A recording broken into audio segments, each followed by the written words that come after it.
Okay, good afternoon, everyone. Just for the final checking, camera and microphone. Okay, thank you, Mr. James.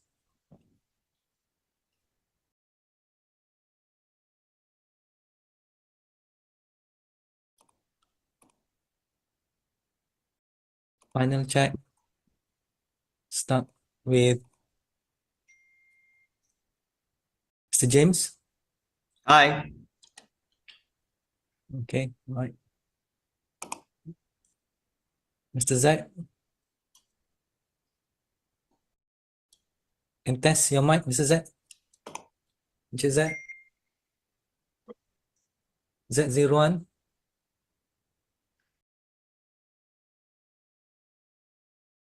Mr. Sasi. Hi, good afternoon. Okay, right. Miss Crystal. Everyone clear? All right. Okay, Madam Pichi, Luna. Yeah, can you hear any background from my end? So far, so good. No. None? None. All right, thank you. Not very bad.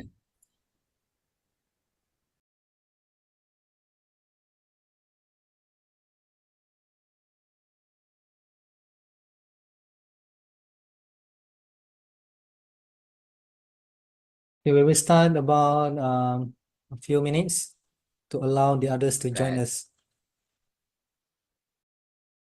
So are you going to play some more videos? Then at the end, I think I will have to start. That's going to be my cue. Yeah, unfortunately, we have a little bit technical error on the video, so we just start with your session. Exactly at 2. Okay. I think a few minutes. I will give a cue for you to start. Okay. Let me play. Might be 2 songs first. Okay. Okay. Thank you.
Mic test, mic test.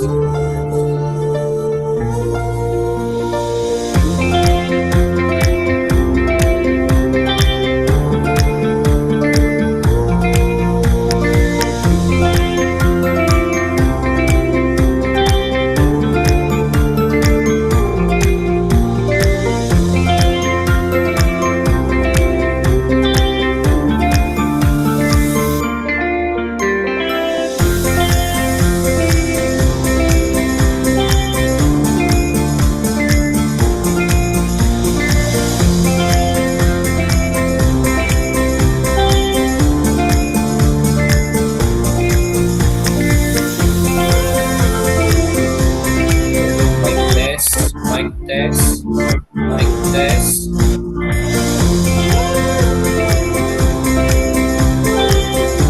Okay.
Boleh dengar ke?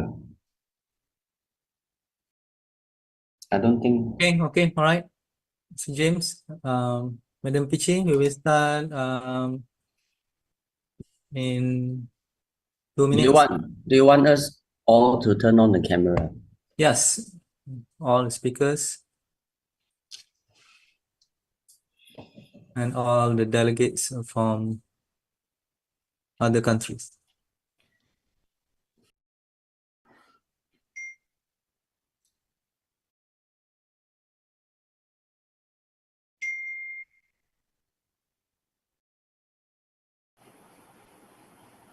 Hi James. Hi. Hi James. Can you hear me? Can. Boleh dengar Boleh. Ni Encik Okey. Sawah kat mana ni? Dalam kereta lagi jalan Grab. Tadi tengok menu untuk next program.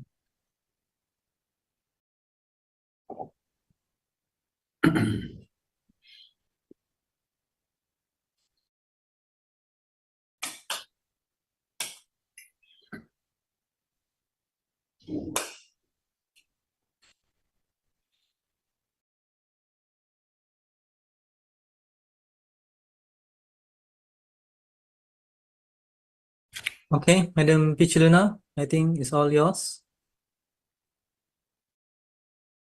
Hi, everyone from Asia, and to all our audiences from all parts of the world, and most especially to everyone from Malaysia. This is CPD Asia, the online continuing professional development platform for Asian Radiologic Technology Societies. And hosting the 32nd CPD Asia is the Malaysian Society of Radiographers, MSR. And I'm Pichi Luna, the CPD Secretary General and your CPD Asia program host. We are live streaming on YouTube. You can search MSR, PARI, or VART channels so you can join us live or watch a replay. This CPD Asia is highly supported and graced by member societies, presidents, all the officers, and their representatives. Let us greet and welcome Ms. Cora Nang, the chairman of Macau Radiologic Technologists Association, MRTA.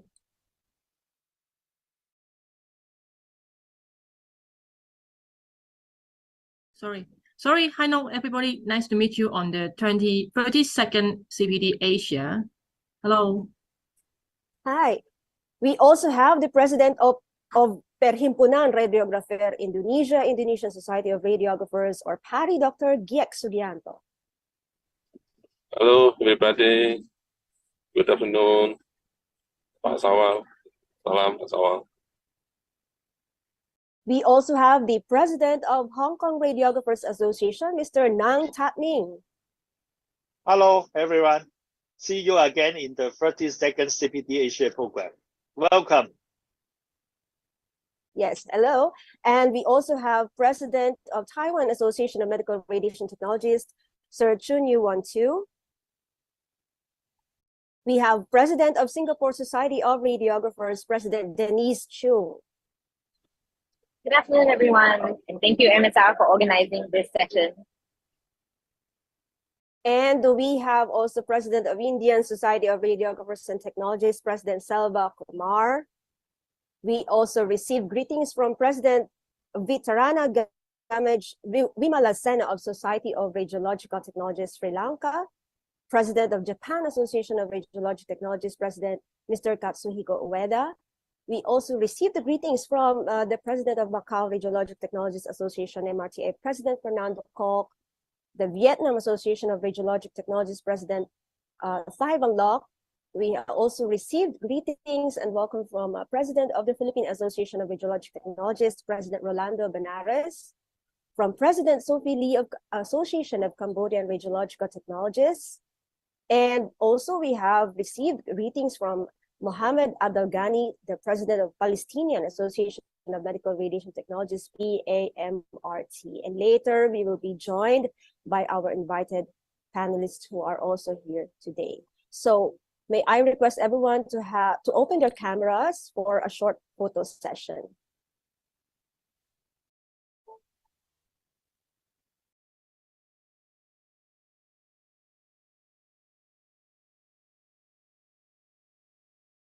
All right, thank you, everyone. Before we start the program, so I'd like to please ask everyone to welcome the president of the Malaysian Society of Radiographers, President Sawal Marsaid, to give his welcome address.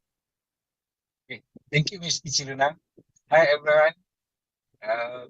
All the president of the societies, all the participants, and welcome to our 32nd CPD ASIA. And then now is today we are hosting the CPD ASIA, and then for the 2023 we are the last societies organizing it. And thank you all the support from the societies, the speakers, and all the participants. I'm very sorry because now I'm still driving because just visiting the venue for our next program, for next year's program. So because now it's a school holiday in Malaysia, first day of school holiday in Malaysia, so the traffic is quite heavy traffic today. I didn't expect that, so I'm still in my car, but I'm with the 32nd CPD ASIA. And again, thank you very much for all the support from all the societies, all the presidents, and the participants as well. Welcome to the 32nd CPD ASIA. And thank you for the participation. And hope next year we will continue with this CPD ASIA and more to come from the Secretariat of this CPD ASIA. Thank you very much. Welcome everyone and enjoy the session. Thank you very much. Thanks. Wow. So thank you so much for that warm welcome. Again, our president of the Malaysian Society of Radiographers, President Sawal Marsaid. Keep safe. So beginning the session now, let me introduce to you our session moderator from MSR. He is Mr. Muhammad Zerwan bin Ahmad Zainuddin. Our moderator started his career at Mount Miriam Cancer Hospital in Penang as a radiation therapist. Then he continued working at the National Center Institute Putrajaya as senior radiation therapist. Now he is the chief radiation therapist at Sabah Women and Children Hospital. For those who have attended the 2023 AACRT hosted by the Malaysian Society of Radiographers in Sarawak last August, you must be familiar with this charming and cheerful MC. Welcome, Mr. Zak Zirwan. Hi, thank you, Miss Pichiluna, for the very kind introduction. So I take over the session. So Assalamualaikum and good afternoon, ladies and gentlemen.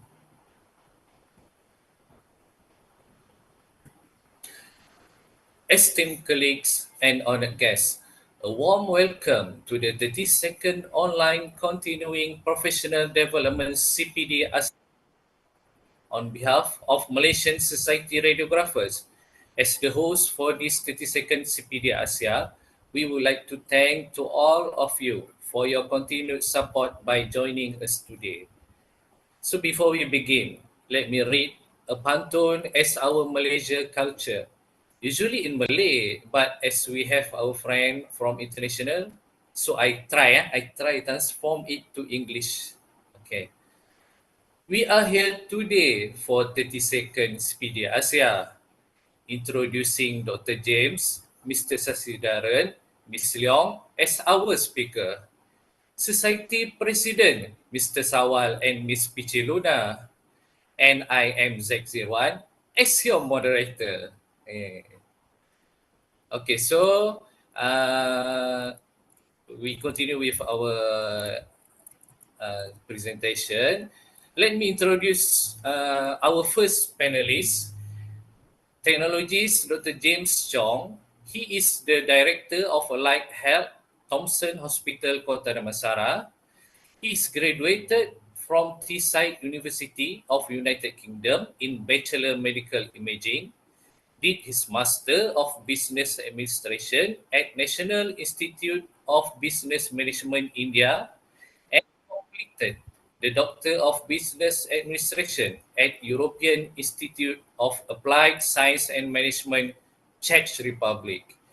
He has been working at Macau Yinko Hospital as Radiology Manager and Chief of Clinical Ancillary Services. That was in 2020. So presenting to you with his topic, Unlocking the Secrets Body of Composition, how your weight, muscle, and fat impact health and chronic diseases. Dipersilakan, please.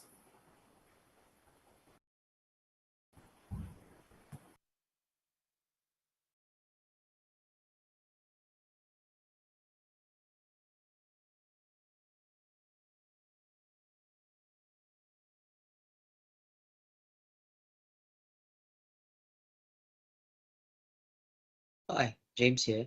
In today's presentation, I'll discuss obesity as a widespread clinical issue globally. I'll delve into various types of fat, explore the methods and common term used in body composition assessment, and highlight its clinical application. Additionally, I focus on specific patient group where assessing body composition plays a significant role. So today's aim to achieve several objectives. We explore how excess weight and low muscle mass plays a role in numerous chronic diseases. Additionally, we distinguish between the four types of fat, particularly highlighting the impact of visceral fat on health. I'll delve into various methods used to assess body composition and outline several clinical applications for these assessment tools. Lastly, we'll identify patient population that could significantly benefit from body composition study. Well, as many of you are aware, obesity has emerged as a global epidemic affecting not just adults, but also children. According to CDC, obesity is characterized by an excessive amount of fat in comparison to lean body muscle. The CDC defines this based on BMI, calculated by dividing a person's weight in kilograms by square of their height in meters. So obesity isn't limited to the United States. It's globally affecting around 400 million adults, as reported by WHO. Within the United States, staggering 78 million American adults are among the significant numbers. What's more alarming is about 30 million individuals falls under the category of morbid obesity, with BMI exceeding 45. Sadly, this condition incurs substantial costs for employees, totaling 73.1 billion annually due to lost workdays resulting from sick time, and also increase the needs of medical attention. So the National Institute of Health and WHO advocate for using BMI to identify overweight and obese individuals. This classification is based on data showing that the risk premature mortality typically starts increasing at a BMI of 25 to 29.9, further escalating at 30. However, factors like waist circumference, consistent weight gain since young adulthood, fitness level, and ethnic or racial background also influence the correlation between BMI and overall disease risk. Obesity is defined as BMI over 30, while individuals with a BMI between 25 to 29.9 are characterized as overweight. Well, you need to understand, and understanding the significance lies in the fact that obesity contributes directly to the development of numerous diseases, impacting internal body structures and organs. Conditions like cancer, including colon, breast, and prostate cancer, are influenced by obesity. Additionally, it plays a role in various chronic diseases such as gallbladder disease, pulmonary issues, cardiovascular problems, diabetes, and metabolic syndrome. What's concerning is that many of these diseases were traditionally associated with older adults, but due to poor diet and lack of exercise, younger individuals and even children are increasingly affected by these health issues. While the most significant consequences of obesity is the rise of mortality rates. Annually, there are over 100,000 preventable deaths attributed to various chronic and acute diseases linked to obesity, as mentioned earlier. Ultimately, obesity reduced the average lifespan by 3 to 10 years, making the second leading cause of premature death, trailing only behind smoking. So now we are going to move on now to different types of fat in our bodies, how they impact our health. Essential fat is crucial fat stored in vital organs like heart, liver, and kidneys, necessary for normal body function. It's not measurable by DEXA in areas like bone marrow or certain organs. Women carry extra fat in preparation for childbirth, and its absence can cause hormonal and reproductive problems. Non-essential fat is stored in adipose tissue and serves as a nutrition reserve, divided into two types, visceral and subcutaneous. Distinguish between these two categories is crucial in assessing body composition, and I'll explain further. Understanding body habitus or shape is crucial as it dictates the predominant fat distribution in individuals. The apple shape refers to fat accumulation around the upper trunk, while the pear shape indicates more fat mass around the lower thigh area. This significantly lies in the risk, cardiovascular issue, diabetes, and metabolic syndrome. This is due to major organs being located in this area, making a primary site for fat deposit. including both subcutaneous and visceral fat. Conversely, fat distribution in gynoid area, which is the lower body, reduce the risk of this disease as the fat doesn't stay close to the organs. So let's look into specifics of non-essential fat, particularly the subcutaneous fat and visceral fat. Subcutaneous fat is the fat layer just beneath the skin, just situated atop of the abdominal muscle, around 40 to 60% of the total body fat. Its main function is to store energy. On the other hand, visceral fat is found within or around abdominal organs, beneath the muscles, serve as cushion and safeguard internal organs. It's around 5 to 8% of total body fat in women and 20% in men. Research indicates that visceral fat is a risk factor for overall mortality in men. So, the visceral fat is risky for health, especially for heart conditions like hypertension. Smoking and drinking often contribute to its buildup. Unlike other fats, it's highly active, releasing excessive substance into important organs and causing inflammation in body. This type of fat also affects hormone levels in men and women.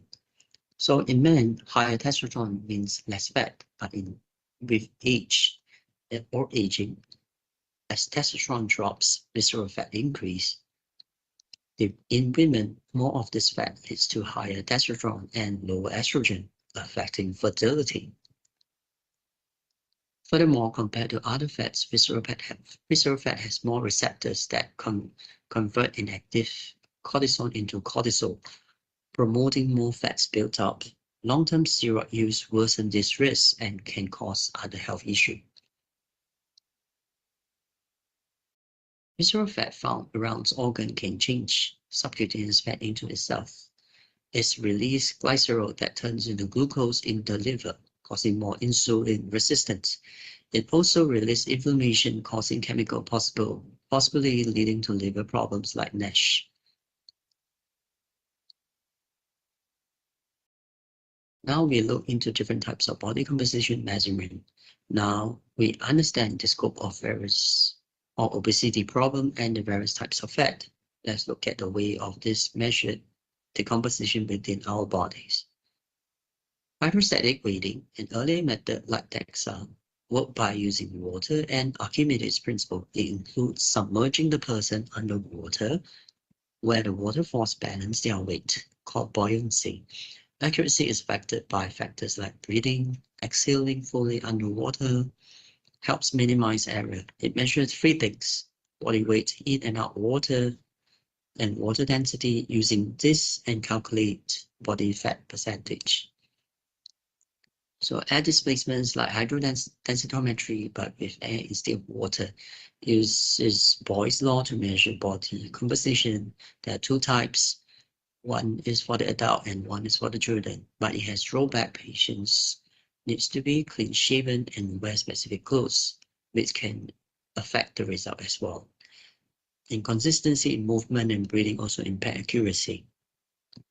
And it's really costly, large, and intimidating, with 1 to 3% of error rate and only offers total body calculation. Bioelectrical impedance measure the body electrical resistance, where muscle have less resistance than fat. This method accuracy is highly influenced by hydration level.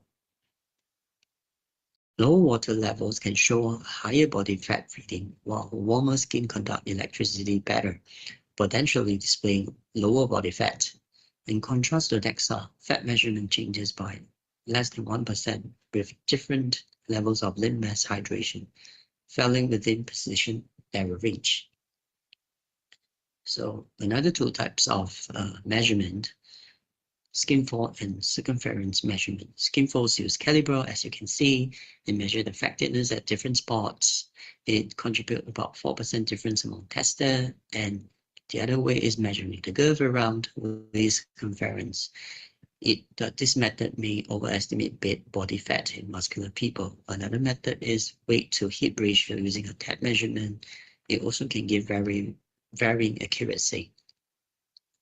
So we do have MRI. That MRI can assess body composition are challenging, and the signal, because the signal inhomogeneity potential necessitating specialized imaging coil, and it will be not available, achieving consensus on quantitative imaging protocol, so on and so forth, and also is very costly, although it's very useful to a segmentation of automated organ to look at the fat distribution.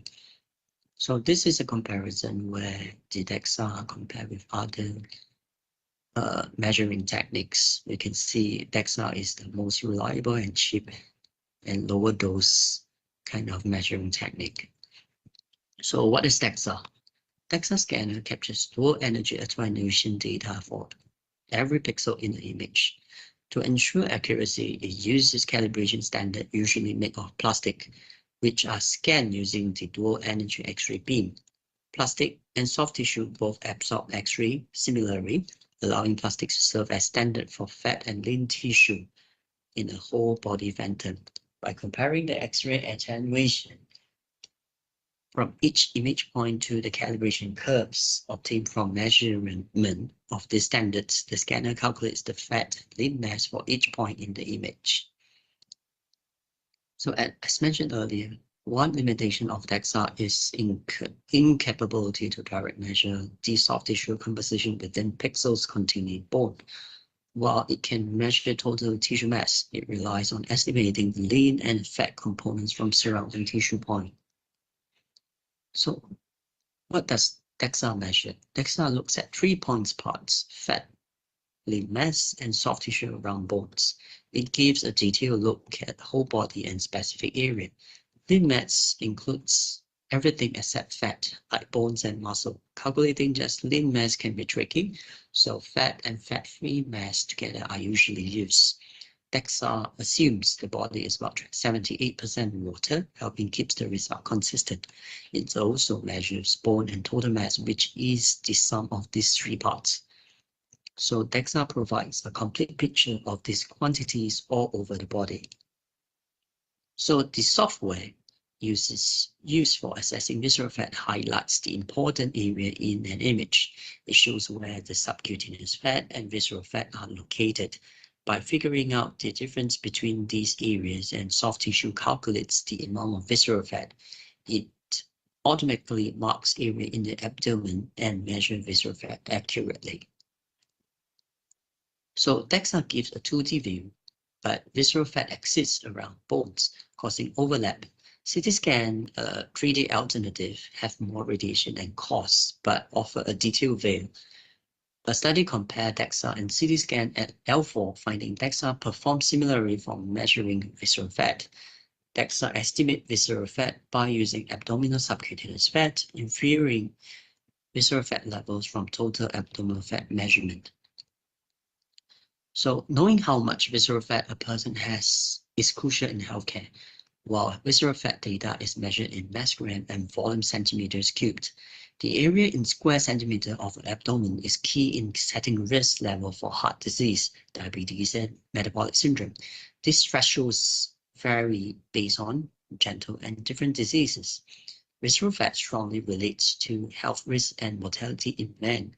For women, risks are often observed between 70 to 110 centimeters square, while men faces high risk starting from 125 centimeters square. This information helps you predict future health risk. Is valuable tools for doctors and patients to work together to coordinate intervention and lifestyle changes to reduce the risks. So, can you reduce visceral fat? Absolutely yes. With a good weight reduction plan, even a small 5 to 10% loss in body weight can greatly improve markers for chronic diseases like diabetes and metabolic syndrome. Visceral fat is highly responsive to weight loss efforts because it's actively involved in your body metabolism. By reducing visceral fat, you are reducing factors that cause weight gain and lowering inflammation, which is at the core of metabolic disease. This often results in overall feeling of improved health as your body gets back in balance. Some people who think they are healthy weight might actually be medically considered obese due to undiscovered insulin-resistant and metabolic issue. Initially, insulin resistance might prevent weight gain, but if it sticks around, it can lead to more health problems. Surprisingly, those with a history of low birth weight or who were lighter as kids might develop belly fat later in life. Certain ethnic groups like Japanese might have a lot of belly fat even with healthy lifestyle, often because of genetics. So this DEXA composition scan shows a person who appear to have an average total fat percentage for their age. However, when focusing on the visceral fat number, a different scenario unfolds. As we discussed earlier, visceral adipose tissue exceeding 160 grams per square centimeters signifies a higher risk for severe metabolic disease. So this is the part that DEXA cannot measure, as we have discussed earlier. So the National Health and Nutrition Examination Survey is a huge national study that collected information about body composition for more than 20,000 people over 5 years. It includes data from individuals aged 8 to 85, representing 3 ethnic groups: white, black, and Hispanic. This database isn't evenly spread out. The average and middle fat and lean levels are different. That means the upper and lower levels aren't the same. To handle this, the survey used percentile rather than just comparing to the average. So there's a discussion whether BMI or FMI is a better way to measure body composition. BMI is the usual method to check fat in obesity, but it might not be always the best. BMI will mostly look at the extra weight, not just the extra fat. Some people suggesting using FMI. Instead, they look at the lots of information and separate fat data from lean data to get more accurate numbers. So this way, they could make it different for men and women. They make groups like those from BMI make them better for each gender, aiming to gain more precise picture of the body makeup.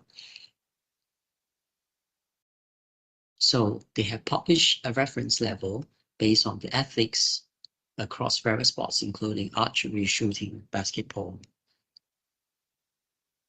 It aims to establish published reference values specifically for male and female athletes in these sports. So when we compare the categories of FMI to those BMI from the WHO, we see that FMI, focusing on fats and not muscle, is made separately for men and women. These groups are similar to BMI group, but a bit different. For example, the normal BMI range is 18.5 to 25. In comparison, an FMI or 3 to 6 for men, 5 to 9 for women show similar rates as BMI for younger healthy people. So DEXA body composition assessment offers a unique advantage. Unlike most other methods that gives only an overall view, DEXA allows for detailed examination for a specific area in addition to overall analysis. This gives a more comprehensive understanding of body composition.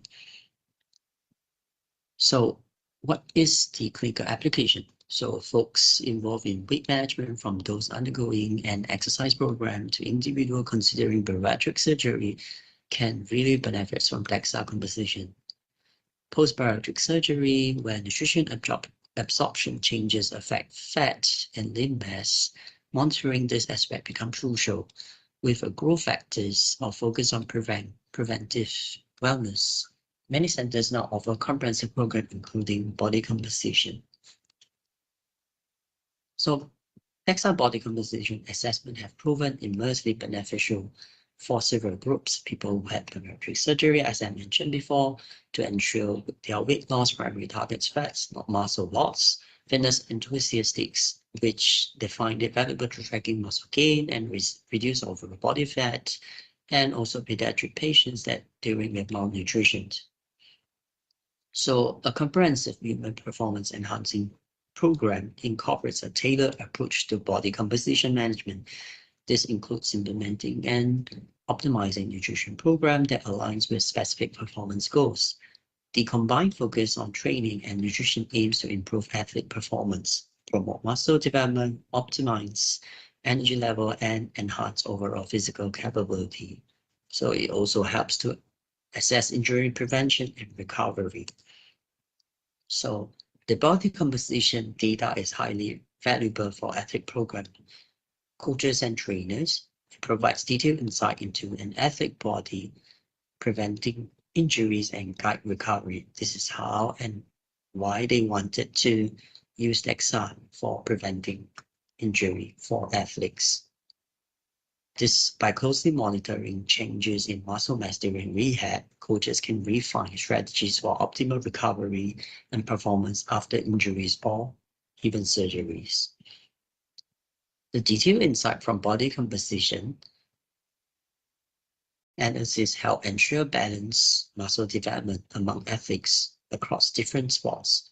This information focusing on muscle mass and bone density throughout the bodies allow coaches to fine-tune training routines.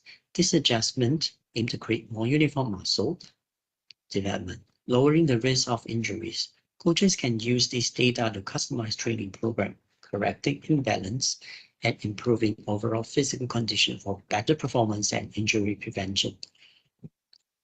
So for personalized nutrition plans are crucial components to training and weight loss efforts for both patients and athletes. This tailored strategy matches individual goals, whether it's shredding weight, maintaining muscle, or building it. So these are I'll show you some example. This is done by SP. So let's have a look at the video.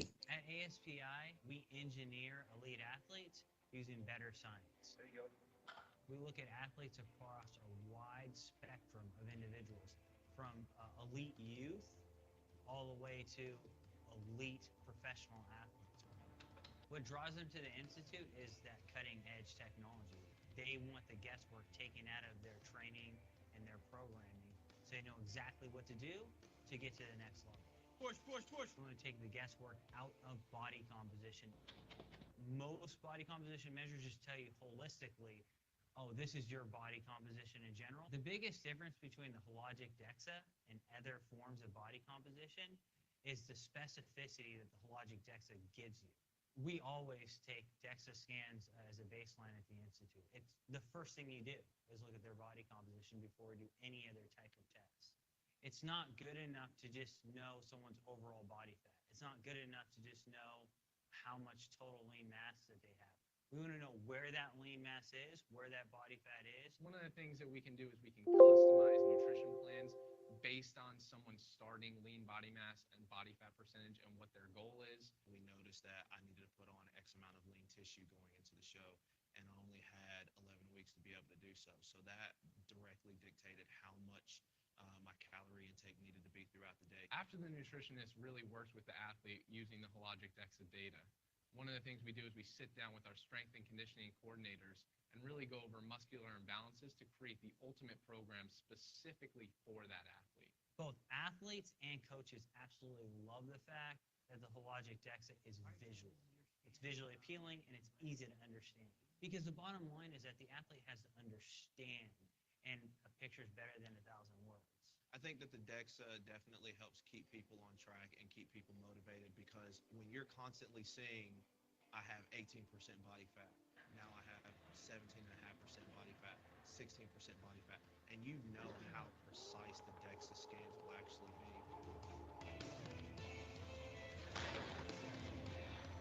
No pain. Our ultimate goal using the hologic DEXA is to engineer the ultimate athlete.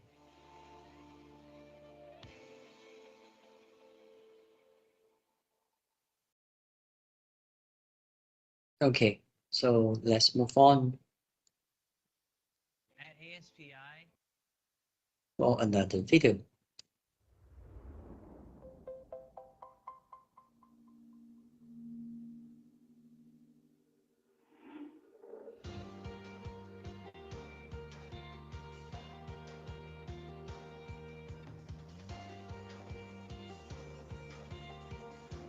For nutrition analysis in our NFL Combine program, we use two specific kinds of equipment. The main one is our hologic DEXA, which we use it basically evaluating the body composition data for the athlete. Look at the lean mass, fat mass, and all the body composition to the T to understand exactly how we're going to manipulate the nutrition programs according to that. The second piece of equipment that we use at the Applied Science and Performance Institute is the metabolic card test, which we use it to understand the caloric needs of our athletes and our players to really understand what nutrition programming we really need to put them on. When we look at the data from the hologic DEXA, we want to understand the specific points or areas that we really use for refining the programs of the athlete. One of them is specifically lean mass. The second one is body fat percentage. The other part that we also use is fat mass as well. From last year, we have some of the most incredible results where athletes gain up all the way up to 14 to 15 pounds of muscle and losing up to 4 or 5 pounds of fat at the same time. So the net gains in weight, they're minimal, but then when you look at the body composition changes, that's really what we're expecting to see. One goes up, the other goes down, so the net weight sometimes doesn't change as much. It's really the data that we get from hologic DEXA to be able to really get the specific data points and the numbers to understand exactly what they accomplished through their time here.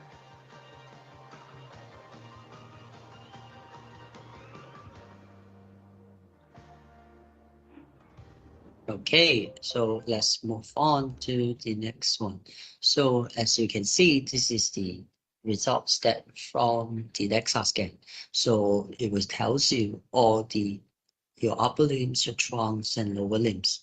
And if you have done a comparison, if you've done a study before, you can see your comparison, is it reducing or increasing?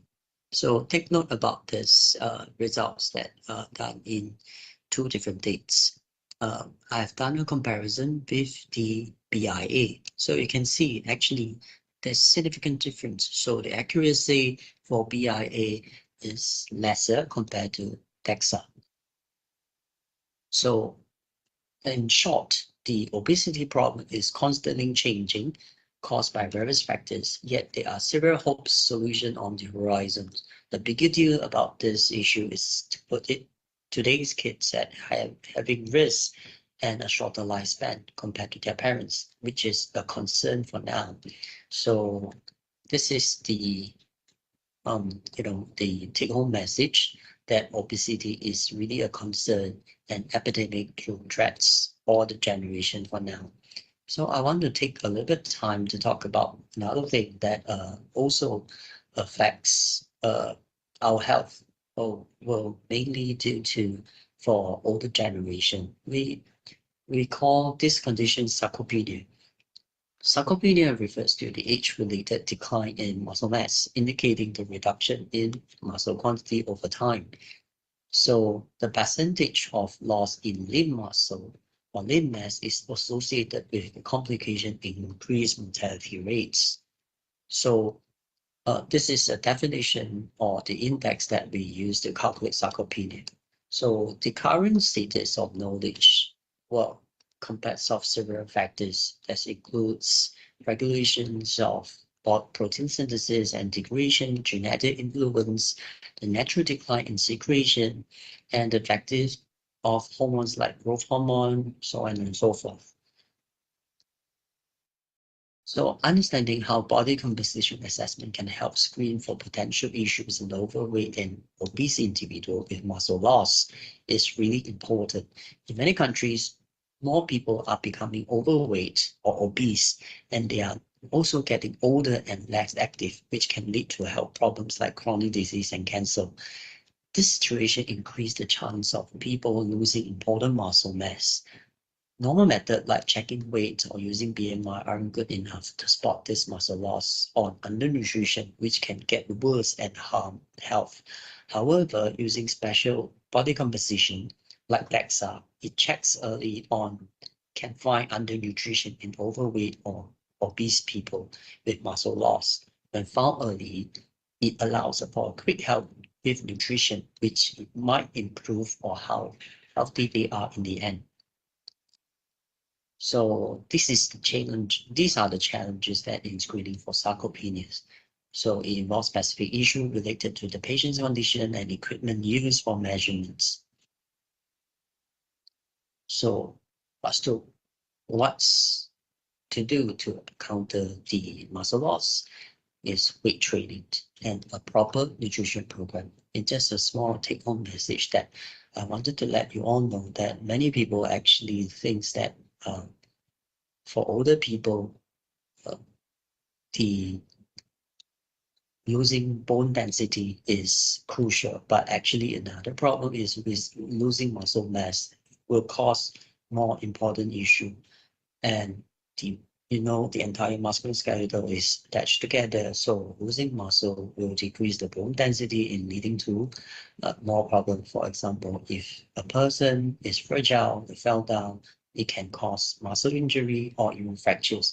So that will reduce the quality of life, or for older people, it can cause fatal issue. So that's the end of my slides. Thank you.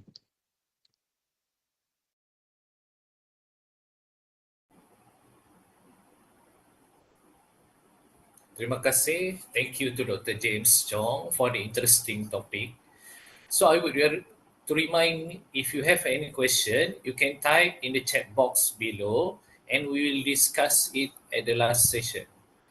Okay, so now moving along to our session, Mr. Sasidaran, anak laki Ramachandran, will be the second panelist. He is the Senior Diagnostic Radiographer at University Malaya Medical Center. He is graduated in Advanced Diploma Cardiovascular in Healthcare Imaging. His subspecialty in cardiac angiography since year 2001, and currently he is the supervisor in Interventional Catheterization Lab ICL at UMMC, University Malaya Medical Center. With his topic, radiographers' role and their PlayStation in Interventional Cardiovascular Laboratory ICL. Mr. Sasi, the session is yours. Thank you very much, Mr. Moderator.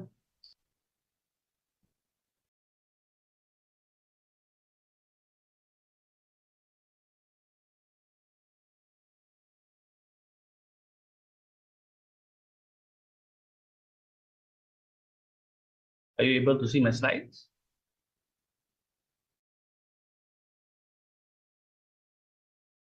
Yes, can see. Yes, can see. Okay. Okay, a very good afternoon to everybody. My name is Sasidaran, radiographer from University Malaya Medical Center. Before I go on into my first slide, I would like to actually thank Mr. Sawal, President of MSR, and his AGT for inviting me for this 32nd CPD Asia. Well done, and thank you again. My topic for today is radiographers' role and their PlayStation in ICL UMMC. Okay, as you can see, it consists of a multidisciplinary team, comprises of cardiologists, nursing team, radiographers, and MA, MLT, or even some places we call it as CVTs, cardiovascular tech. As you can see in the picture, you tend to get confused, especially when you're a newcomer coming into the cath lab. You wouldn't know who's who, right? When you're having 4 teams comprising of cardiologists, nursing team, radiographers, and CVTs. So how do you know who's who? This is always what do you call it? A funny thing that always occur when I tend to see a new staff coming into the cath lab. I tend to get confused, not knowing who's who, right? So I will always approach them and tell them that, you know, if you're looking for a radiographer, and this will be my answer, look for the good-looking ones in the cath lab. So this is actually my team, my small team. Without them, I don't think I'll be here right currently. So I would like to say thank you to them as well. Okay, let's go to our topic, which is the radiographer's role in the cath lab. This is the general review in ICL. We have 3 labs, which is all 3 labs are under the Philips vendor, under Philips Allura Expert and Philips Clarity. And we do have a hybrid lab as well. Okay, role split by radiographers in ASIA based on the Journal of Public Health, Nursing and Medical Rescue in 2014. It stated that the role of radiographers in the lab is actually responsible for imaging the heart in a number of projections to demonstrate each of the cardiac arteries and areas of occlusion and nerving.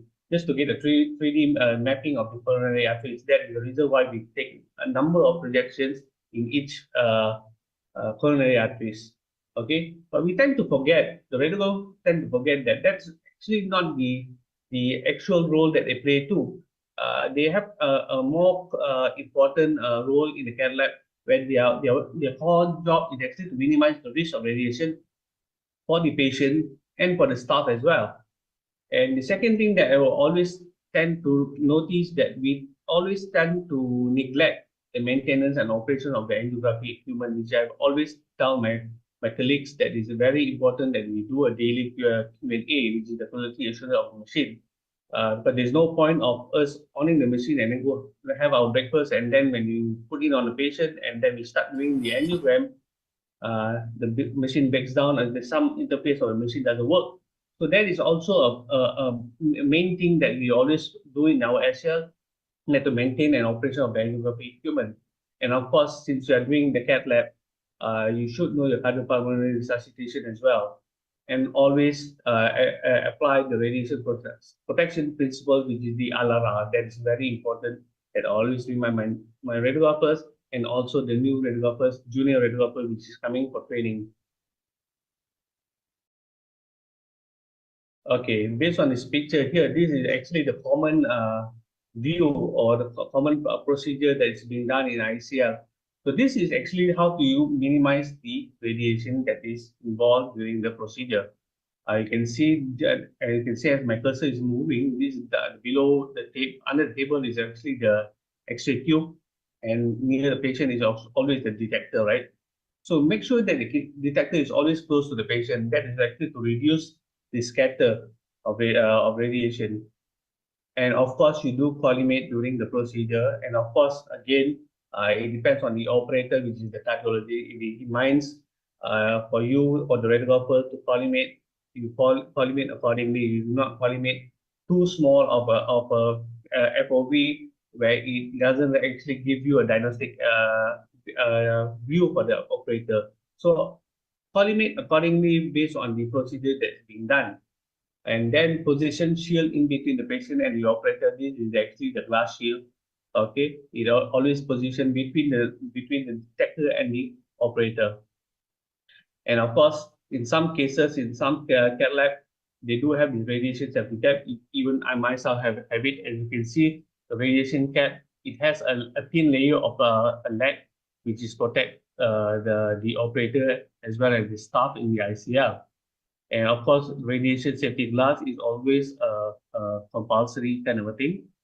And you put in the lead skirt and vest with tie-rod collar. Okay, this is another thing that we are the role of the radiographer needs to come in and let the operator know, because most of the time, or not most of the time, I mean, when you tend to see or observe newcomers or new fellows coming into the cath lab, they tend to stop up without wearing the lead gowns and all.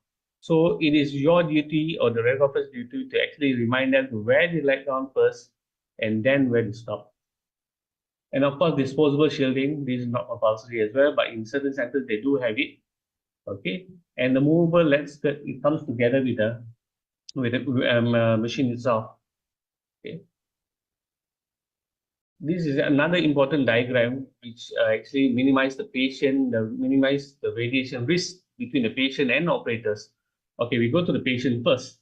How do you reduce this? By increase the table height, vary beam angle, keep extremities out of the beam. Depending again with which examination I will do. If it's for me, it's going to be the cardiac angiogram. It's going to be most of it is going to be the cardiac muscle or the coronary arteries. So you don't have to actually include the tie rod or the diaphragm during the fluoroscopy or the position of the CD. Okay, for the operators, again, like I said, protective garment, which is the lead gown, tie rod shield, and all. Increase distance from the source. As long as you are within the distance of safe distance, you are quite safe to go. optimize shielding, of course, like the previous image which I showed you just now. Keep body parts out of the beam, especially the operator when you are inserting your catheters and all that stuff. You tend to put in your fingers or your hands into the field of the radiation. You tend not to do. You can actually, the role of the radiographer is actually to inform the operator not to put in their hands while the thing is being x-rayed. And robotic cath lab, if there's anybody from the ASEAN region who has robotic cath lab, can actually let us know in the comment below if you have a robotic cath lab. But in UMMC, we don't have a robotic cath lab. So I would like to know if you have a robotic cath lab and how it does minimize the radiation and all. And to reduce the radiation between the patient and operators, these are the main thing that the radiographers need to do.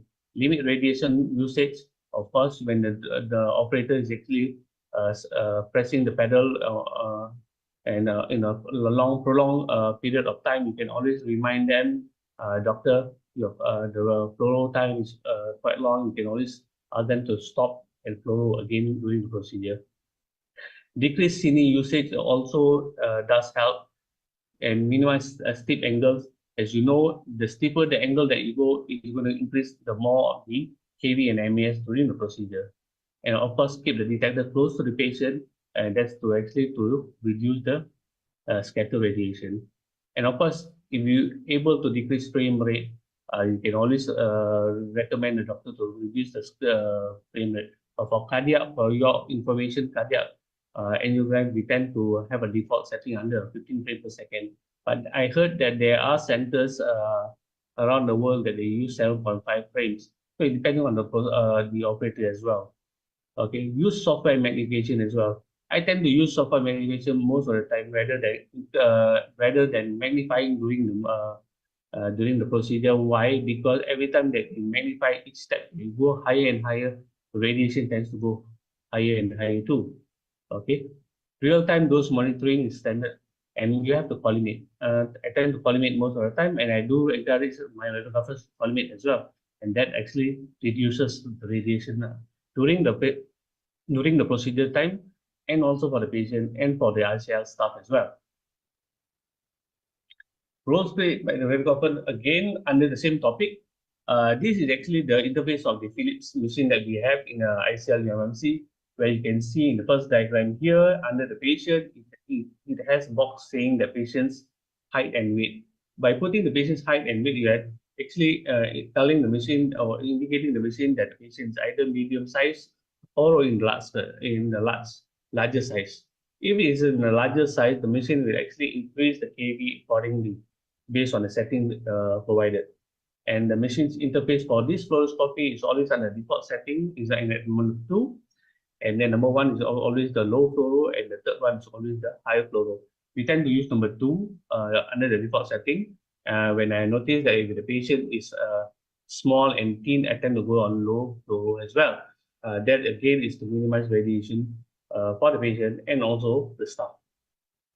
And here again is the other the front page of the interface is you can choose the frame per second, how many frames per second. You can see here it's 15 frames per second.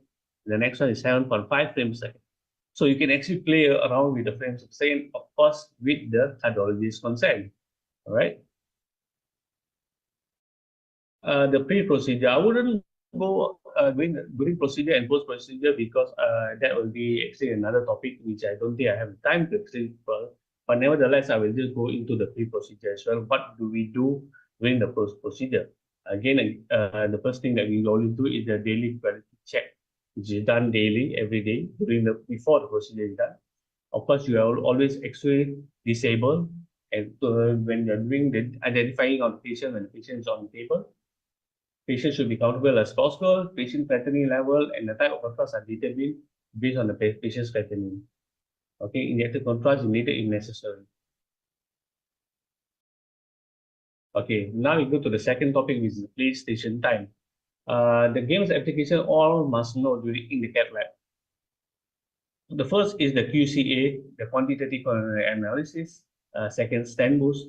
The third is rotational angio 3DCA, and the fourth is QFR.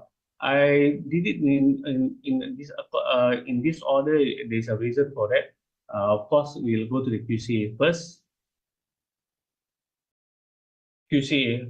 What is the functionality of QCA? It's a worldwide accepted standard. It is used to determine vessel size and length, and to help the operator to determine the size of the balloon and stent to be placed in the arteries which has stenotic segment. The results of the QCA that we can get is always minimum luminal diameter, reference diameter, percentage diameter stenosis, and the length of the stenotic segment. To look at how does the QCA works, it is just as in this picture in front of you. You can see this is the catheter, and then this is the contrast, which is filling up the coronary arteries. And you can see the C shape is actually the RCA, which is the right coronary artery. So what do you do when the doctor asks the radiographer that he needs to do a QCA? He wants to know what's the percentage and the length of the stenotic area, and again the diameter of the proximal and distal end of the vessel.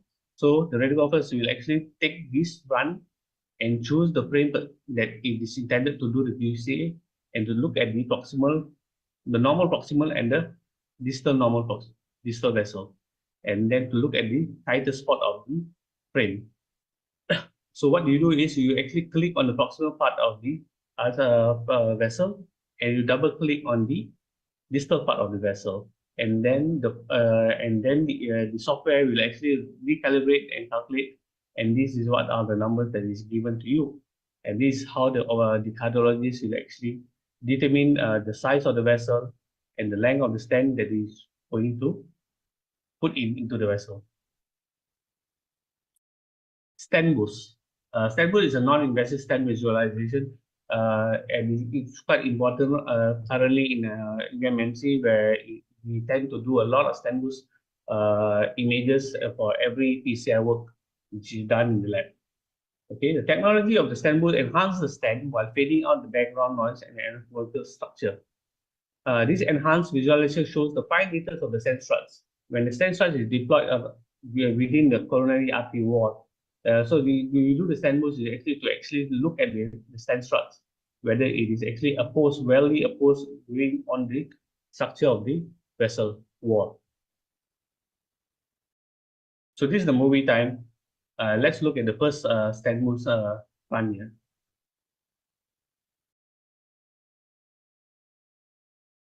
Sorry.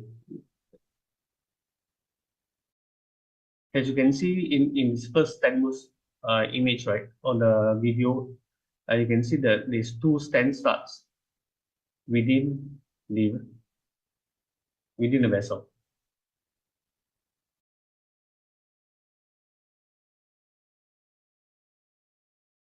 And the second movie, or the second stent boost video, will be this. As you can see, the stent. Why I'm showing you these two stents videos are because stent boost can be done not only in coronary arteries, but it can be done in vascular peripheral arteries as well, and also in carotid artery as well.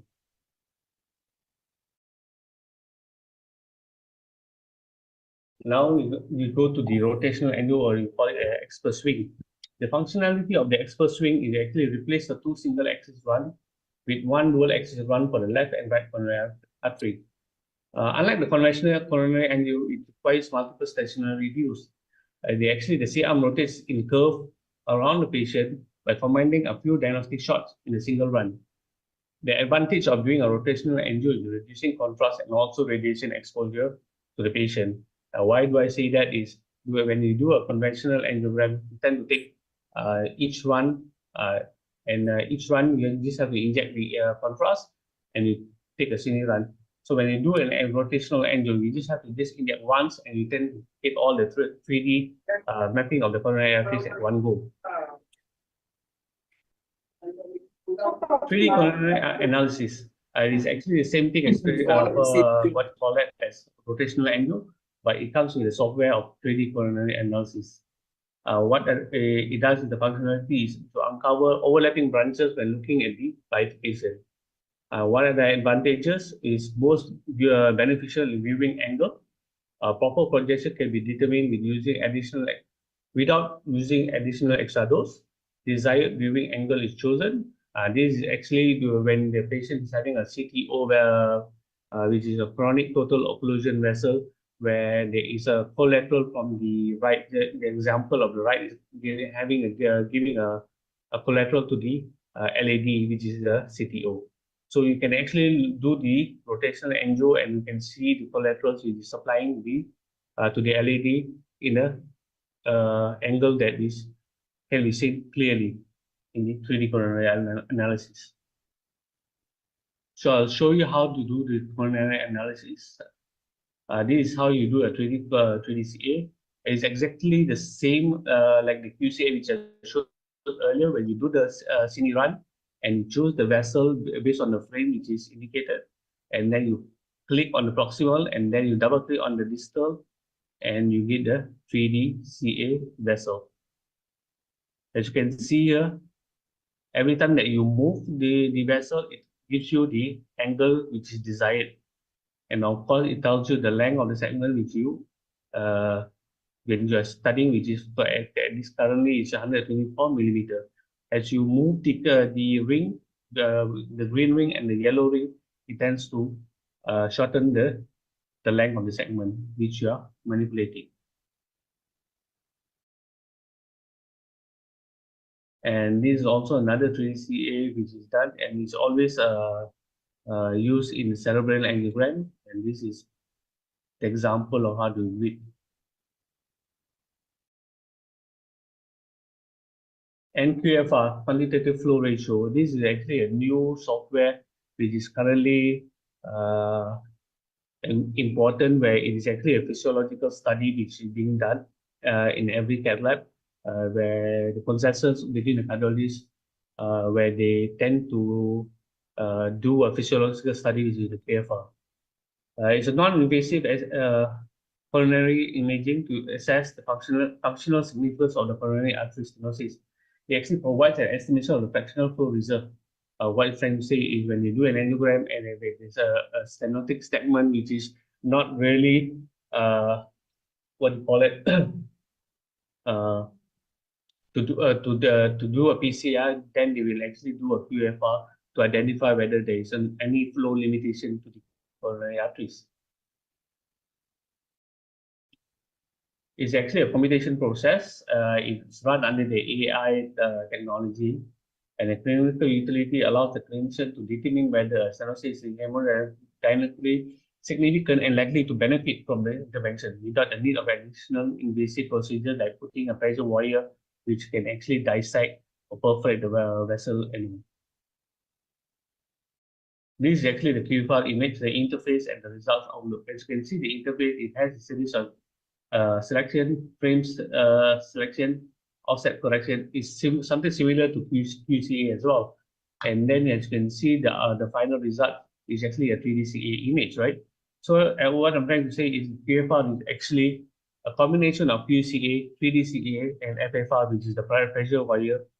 Combine all three together, and it comes up with this QFR application. Advantage of the QFR, it eliminates the need of additional invasive procedure, like I said before. Cost effective, it doesn't require any pressure wire and additional images run and all. Reducing patient discomfort and procedure complication. The disadvantage of QFR is you need to get a quality angiographic images and vessel selection as well. And it may be less accurate cases when it comes under complex anatomies or heavily calcified vessels. QFR does not provide time physiological information, unlike pressure wire, where you go into the coronary vessel during the real time. And the other PlayStation in ISA guarantee that we have is IVUS, OCT, FFR, and IFR. The reason I didn't mention this in the earlier slide is because these modalities are done by the CVTs in my lab. But nevertheless, I will just go through for the CME purpose. What is IVUS? IVUS is actually an intravascular ultrasound. It's a catheter equipped with an ultrasound transducer and strip. So what you do is that the wire which has the ultrasound tip goes into the coronary arteries. It actually measures and provide information of the vessel wall, assess plaque characteristic, and guide intervention has made it available for the imaging modality. What are the limitations? It does not provide information about the blood flow dynamics, which is in the pressure wire technique or PFR. Whereas for the OCT, which is optical coherence tomography, it provides a high resolution cross-sectional image of the arterial wall. It is assessed of the it gives you an assessment of the vessel lumen, plaque morphology, and stent deployment. The limitation for OCT is limited imaging depth compared to others.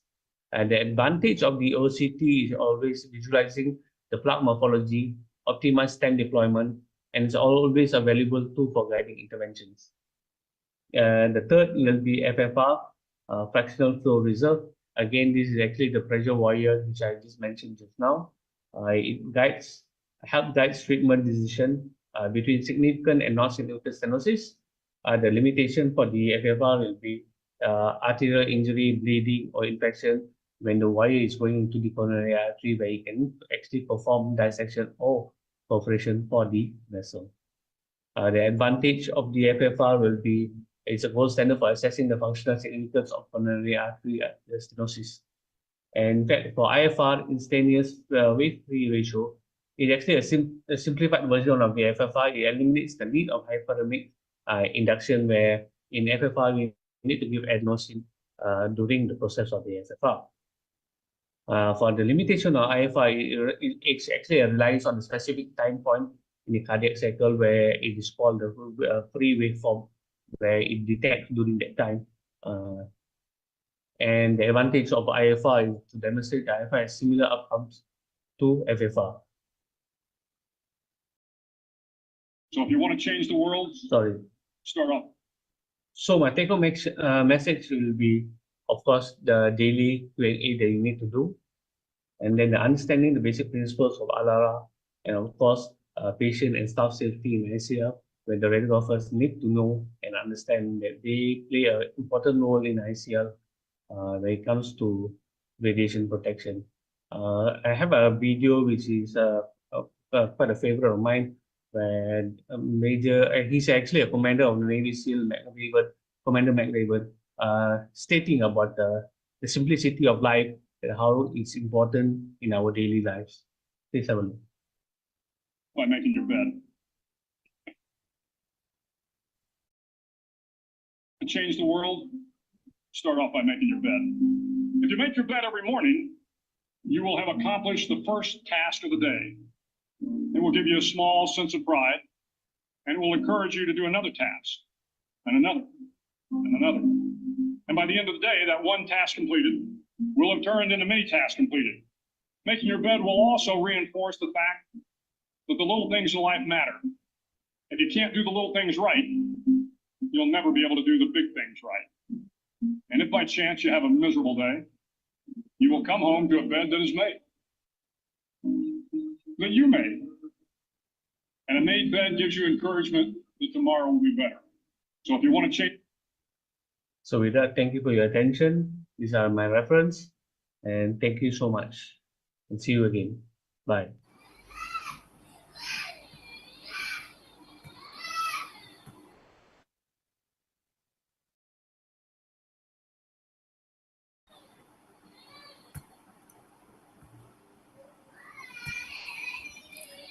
Thank you to Mr. Sasidaran for the knowledgeable topic.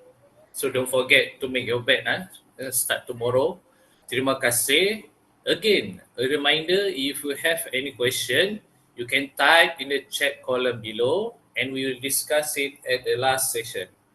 And now we come to our final panelist, Ms. Leong Boon Ching. She is the radiation therapist at National Cancer Institute Putrajaya. She's graduated from Open University in Bachelor of Psychology and completed her master program at University Kebangsaan Malaysia last year. She has been awarded in third place in a poster presentation, IKN Research Day 2018, and first runner-up of a poster presentation at Postgraduate Colloquium 2020, presenting to you with a topic, fatigue and those-related toxicities post-head and neck radiotherapy. Dipersilakan. Thank you, Mr. Zach. Let me share my screen to you.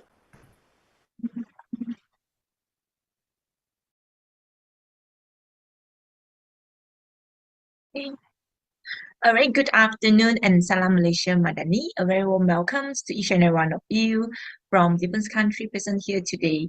So I'm going to share my sharing today, fatigue and those related toxicity post head and neck and radiotherapies. So according to the Global Cancer Statistic 2020, head and neck is the 7th most prevalent cancer globally, and the global cancer of head and neck has been increasingly in many countries, mostly in men populations, with a predicted of 30% annual growth incidence by 2030. And type of head and neck cancer is referred to the group of malignancy that arise from the squamous cell lining the tissue of head and neck region, include the nasal cavity, paranasal sinuses, lips, oral, salivary gland, tongue, nasal, oral, and hypopharynx, larynx, trachea, as well as esophagus. So the common treatments for head and neck cancer is include with radiotherapy, chemo, and also surgery. So what is actually fatigue? According to the NCCN, fatigue is a distressing, persistent, a sense of tiredness, and also the exhaustions related to the cancer or the cancer treatment that is not due to the activities that is interfere patients' daily functionings, which typically recover by rest. So the prevalence of the fatigue at the initial of the diagnosis, up to 40% of the patients definitely associated with the number of arise in between 80 to 90% during the chemo and also radiotherapy. Especially it's high during chemo alone itself, and also CCRT, which means a concurrent chemo radiotherapy. According to the study, if patients experience increase of fatigue during treatment, the chances of survival may be decreased, and high percentage of non-adherent treatments and hence affected the treatment's effectiveness. So let me touch on nowadays new era of artificial intelligence.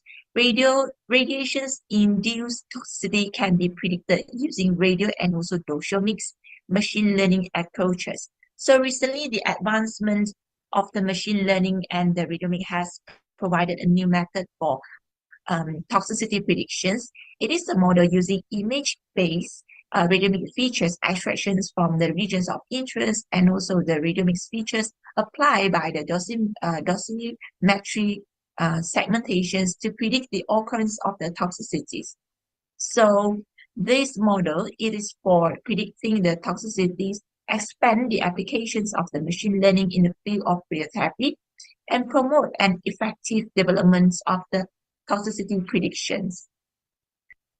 And in this chart, it shows that the overall toxicity risk profiling in the head and neck radiotherapy. So a standard dose of the primary and lymph nodes involvement with the range of dose that will be given is 66 to 70 gray. For the prophylactic dose, which is not involved by lymphatic nodes in the neck regions, within the dose is within range of 45 to 60 gray. While for the post-operative treatments, radiotherapy will be given within 60 to 66 gray. So the overall toxicity profile show a clear dose response on the fatigue pattern, with the RT toxicity symptoms that peaking at the end of the treatment, and is slowly recovered within 8 weeks. It persisted up to 3 months post-RT.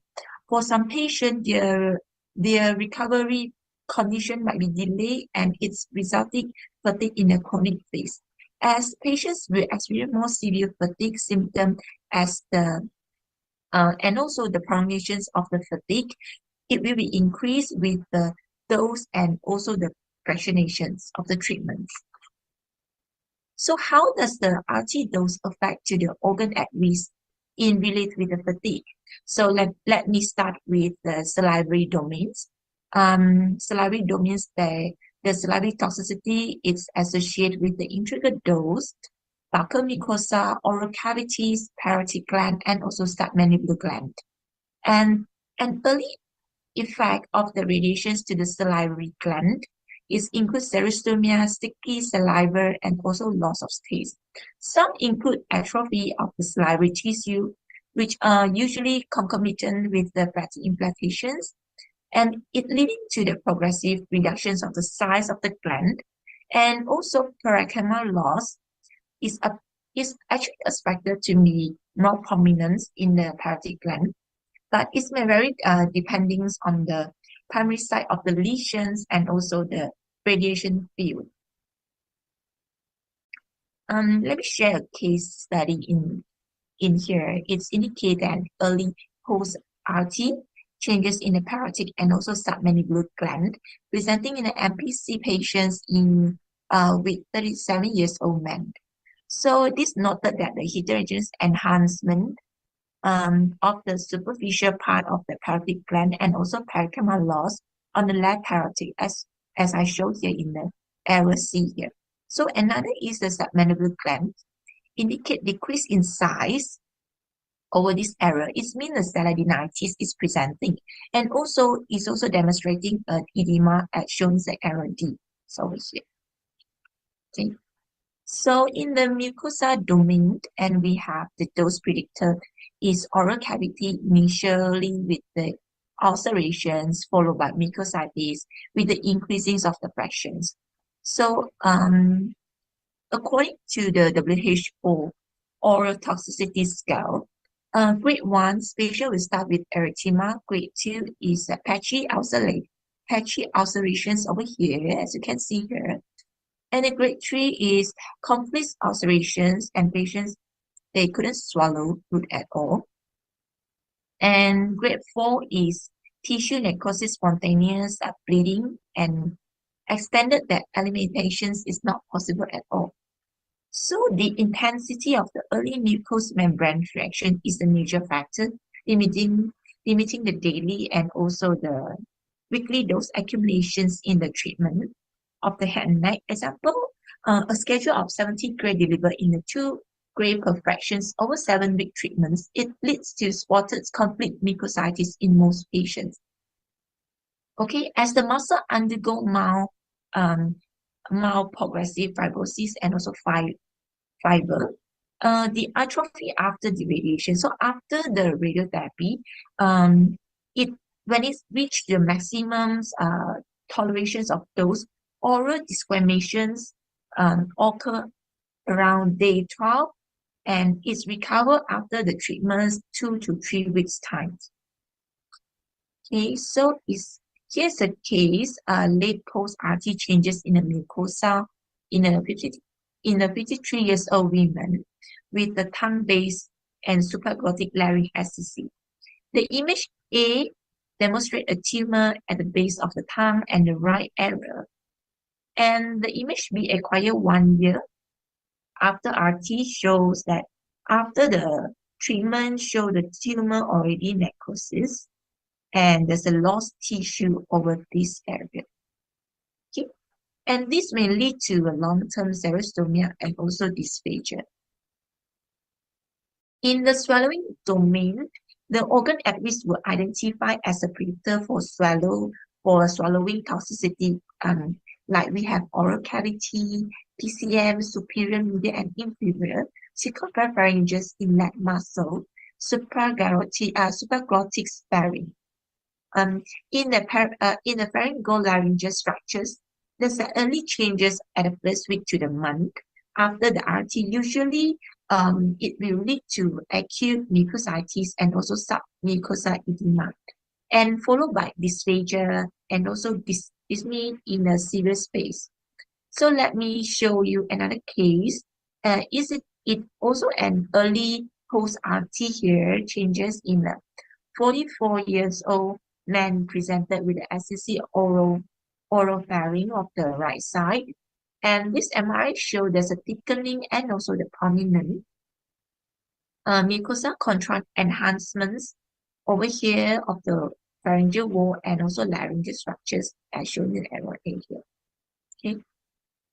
And it also with the edema of the retropharyngeal space as shown in the arrow B here. And this also leads to the dysphagia. Okay. So another case is presenting in a 61 years old man, show an early post-RT changes with a thickening of the supraglottic larynx mucosa with a significant reductions of the airway lumen at this area shown over here. As you can see, the stenosis already happened. In most severe cases, the consequence reductions of the airway lumens can cause dyspnea, which commonly appear within the first 12 months, and after the treatment can potentially appear also even after several years. And this is a very rare case, but it's possible to happen. It's a pharyngeal vertebral fistula presented in a 73 years old man late after RT. So the image A and the B shows that image A is a pre-contrast T1 weighted. Image B is a post-contrast fat saturated.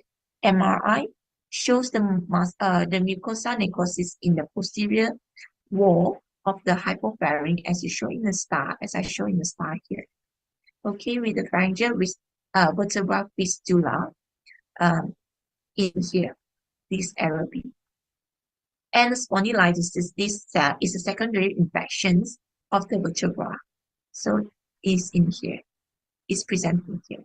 Okay, this may lead to radiations induce the esophagus. Strictures is the most common late complicated complications of the RT, and it's usually occur 3 to 8 months, which is after the treatments. Okay, this usually happened, especially for the cervical esophagus, and because it is more fragile and also radiosensitive than the middle and also the lower of the esophagus range.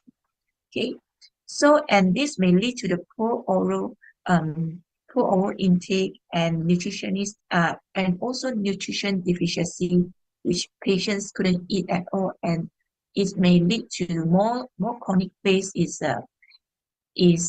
patient may cause of that.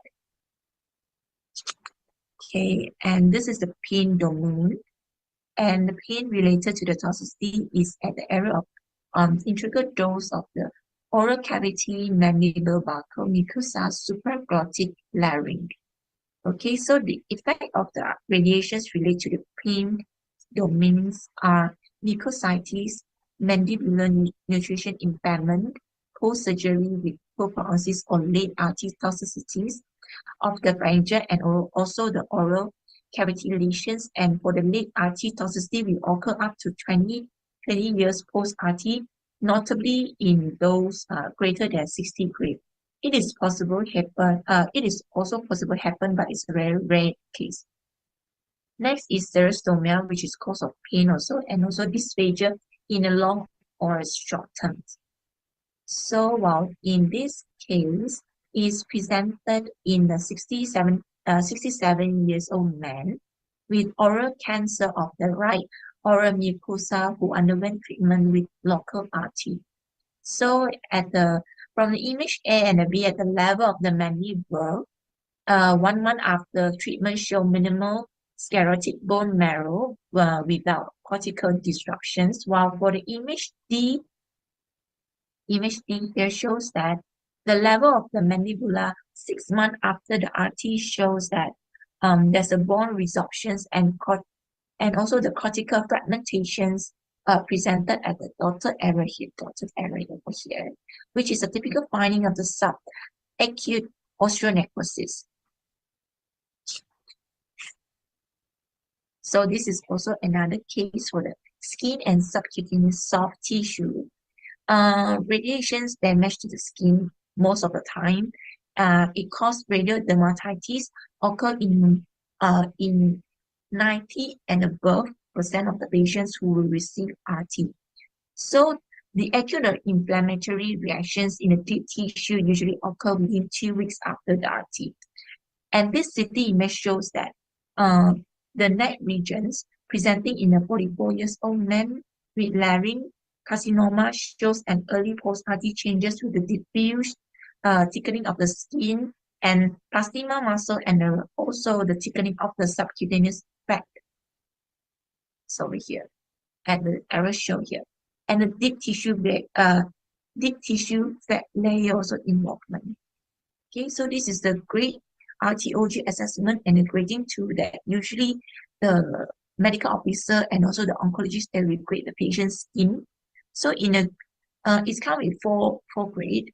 In a grade 0 is no change. Grade 1 is fade or dull erythema. Grade 2 is tender, and patient's skin will start bright eczema with or without disclamations. Patient will be sore, itchy, and tight. In grade 3, patient will be presented with conflict, started with most disclamations, increased pain, soreness, edema. And for the severe grade, which is the ulceration, bleeding, and also necrosis happen. So in this general domain, there's a related toxicity in the brain and also brain stem that usually happen for the head and neck patients. So the RT-related toxicity is tiredness and also weakness in the physical and also mentally. Symptomatic necrosis less than 3% in less than 60 grade. Neuropathy or necrosis less than 5% in less than with less than 54 grade. So when the nerve damage, it leads to pain, weakness, and also numbness or tickling in one or more part of the patient's body. And this is the example of our radiotherapy IMRT plan for the patients that presented with MPC T stage 4 nose involvement and without metastasis. So as you can see, this is the delineations of our contouring, and this is the planning. This is the tumor involvement, and this is brain stem. The brains, the brains is the brain stem structures over here, and patients is even 70 grade with 35 fractions. So as you can see, this is the focus of the dose is over here, and this is the PTV, and this is the PTV over here. PTV is a planning tumor volume is over here. Okay, and in head and neck patients, there are 10 potential radiation brain at risk, which involve in the patient. So as the closer RT target volume to the intracranial regions, the more radiations are intimate with the critical central nervous system structure, which associated with the risk of radiation induced at the cerebral toxicity. Okay. And these are the list of the organ at risk at the clinical, during the clinical dose tolerations for during our RT planning that we refer from our oncologists, physics, as well as the radiation therapies. So we are very alert for the patients, every single organ at risk for the head and neck patients. Okay. And for the RT head and neck patients, the fatigue and dose-related toxicity effect on the patient's quality of life and psychological aspect. So the cancer-related factors, we will patient that underlying comorbidities type of head and neck cancer, patients presented with HPV positive staging, and patient-related factor, they have the lifestyle, living lifestyle patients, living lifestyle, treatments, adherence, decision making, and also patient level of health literacy. So as you can see the pyramid narrowed down here, the treatment-related factor, those regions involvement in the organ at risk, treatment regimens, treatment toxicity, they are taken into account in this treatment-related factor. So with the all above factor, this may lead to patient's fatigue. Patient fatigue will be in terms of physical, emotions, and also cognitive. And this may give a huge impact for patients' quality of life and also psychology aspect, like anxiety, mood, the acceptance of illness, treatment, level of coping. The patient might be fear, the level of motivations in fighting off cancer. So as a radiation therapist, we will be very alert in the patient's clinical management for the head and neck toxicities, and we will provide a holistic care approach. Because it is vital to alleviate patient fatigue and also improve patient's quality and vitality of life.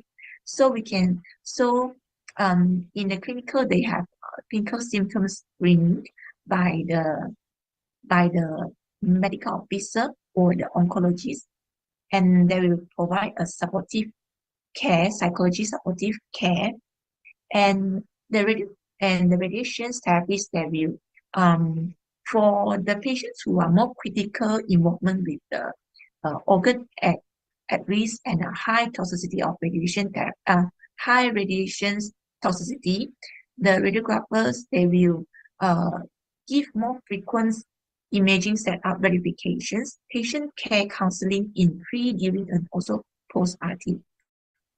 And interventions will be started with swallowing exercise, organ at risk dose sparing will be done with the physic and also the radiation therapist during the treatment. Pain management, the radiation therapist will tell to inform the doctors that patients having pain, so doctor will usually give PCM or Dexa or morphine for the patients who are having the pain. And for patients who are having lost weight or tumor growth, resimulations, remove or repositions will be done with the radiation therapies. And this is my reference. I here end with my sharing. With that, thank you.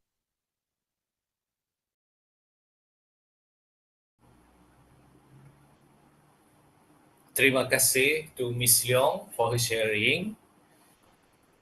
A gentle reminder to all the audience, please fill in the feedback form at the link in the chat box below.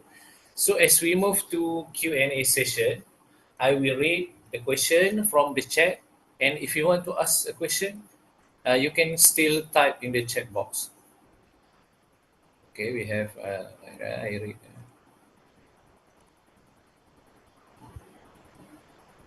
So the first question, this is for our first panelist, Mr. Technologist Dr. James Chong.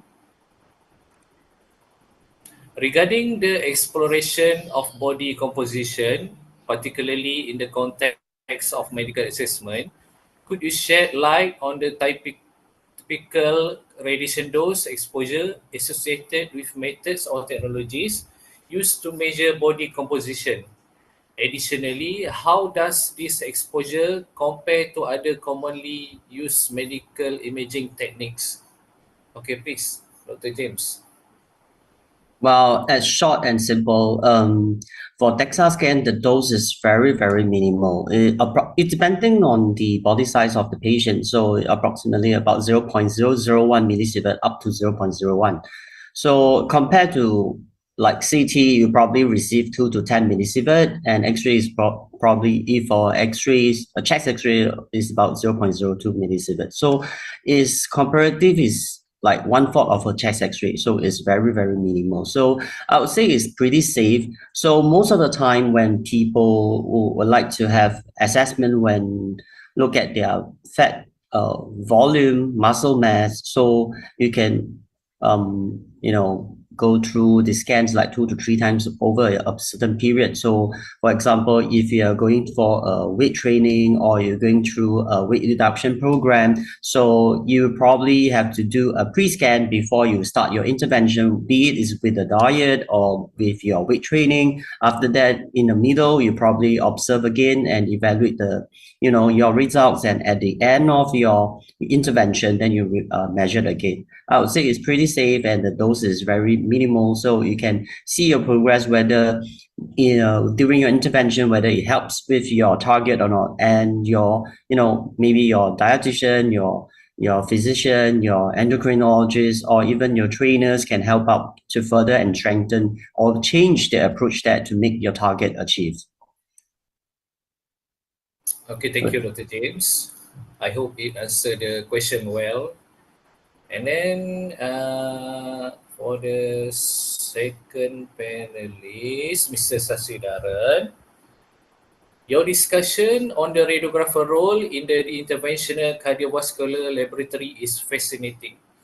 Could you shed light on how advancement in radiography technology have influenced this role and how radiographer can enhance patient outcomes in the context of interventional cardiovascular procedures? Thank you. Hi, I'm intrigued with the question overall because coming back from in 2001, where cardiac catheterization was in an analog form, and within the next 10 years, span of 10 years, it transformed from analog cinefilm to digital. And currently, when we are at this current AI technology, so I tend to see that the future in medical imaging is fantastic in terms of enhancement of the radiographers in terms of radiation protection and all stuff. It actually coincides with the AI technology where it looks into patient safety and the patient comfort at this current moment. Yeah, thank you. Okay, thank you, Mr. Sasi. And then the third question goes to Ms. Leong. Mr. Leong Wuchin, your expertise in addressing fatigue and those related toxicities post-head and neck radiotherapy is crucial. Can you share insights into effective strategies or interventions that radiation therapies can employ to mitigate this side effect and enhance the overall quality of life for patients undergoing such treatment? Please, Ms. Leong. We, as a radiation therapist, we have a patient care, and also we will daily see patient during the treatments. Like for head and neck cancer, right? The treatments is within 30 fractions to 33 fractions. So as the fractions going, the dose is increasing. So the toxicity, we as a radiation therapist, we need to minimize it. Like patients, they have ulcerations. So we will advise patients to drink more water. And started that, patient will be hard in like eating, patient couldn't eat. So usually the doctors, they will give patient laser, which is good, but some patients, they don't want. So as us, radiographer, we need to pursue patients to follow this kind of management, which is a pain management and also a nutrition management. So patient with the milk drinking to the throat, it will harmless to the patient oral and also the soft tissue as well. And patient care, swallowing exercise is very important so that patients can swallow. There's no stenosis over here. And during the image verifications, advices is for the critical patients, is advises to be daily, but if let's say it's not that critical, 3 days in a week or once a week will be good. So we can see patients' airway, it is clear, and the brainstem is very important that affect patients' fatigue. Medulla cerebrums, of course, is very rare, but there's still the scattered dose scattered dose involvement there. So we will advise patient not to be sleep during the morning. It's good to be rest at the night. So morning can do some light exercise if patients they are tolerable. So this is during my research, I started to doing it, and patient seems good, but there's a re-stimulations happen, remote happen. So far there's no any like stop RT and also like no any delayments of radiotherapy. So patients they are doing good, and good thing is patients they already complete the RT. So radiographer, you need to give more patient care and be more alert for the patient's toxicity when especially during our verification image when we see the patients daily. And with the AI, I forgot with the AI, the radiomix is now getting hot in in the Western countries. So this radiomic, they can predict the toxicity with our regions of interest, but we need to like contour patients, which area that we are interested, and then we use this AI thing to generate the outcome. It's good that to have the clinical assessment together, then we can see more accuracy in the toxicity profile. Yeah, that's all. Okay, thank you, Ms. Leong. And then one more question. This one is from Ms. Chan Lai Kwan, former president of MSR. For Dr. James Chong, is there a screening program for senior population for sarcopenia in Malaysia hospital? No, as far as concerned, I've tried to research and go through all the studies available. Unfortunately, I do not see any, any program that available within Malaysia. Even in most of the country within the ASEAN region, I do not see a very specific program that has developed to target about sarcopenia. That's the reason that I brought this up. I think you have saw a diagram from my presentation earlier. So that was adopted from Taiwan. So, well, actually they do concern. You see, if bone and muscle, they are all connective tissue. So if one part is not working, so you have more issues and problem later. So that's why I would like to increase the awareness among our people, then they can bring it back to their family and their co-workers about the importance of muscle loss. When you age, you tend to lose about 2 to 3 grams kind of good muscle within a year. So you have to maintain that good muscle to support your musculoskeletal system, so you can have a more healthy lifestyle. If not, then you probably just fell down, then you probably fractures, then your mobility will reduce, then your quality of life will reduce. That's why I would recommend people to go through body composition, then you know what's your muscle mass. I hope this answers your questions. Okay, thank you. And then one last question. This one is for all the panelists. How do you see the collaboration and synergy among professionals in radiography and radiotherapy playing a pivotal role in addressing the holistic needs of patient navigating through this interconnected aspect? Additionally, what advice or strategies to further enhance for improved patient outcomes? So how do we collaborate to improve the patient outcomes?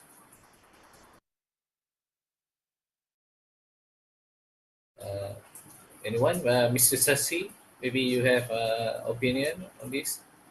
Thank you, Mr. Zach. Just that in terms of University Malaya Medical Center, in terms of collaboration, we tend to do a lot of research program between school of we tend to have a school of radiography in the compound of the University Malaya, and then we tend to do a lot of research and within the department and the school and as well. So in terms of collaboration, yes, we can start off from the university level as well.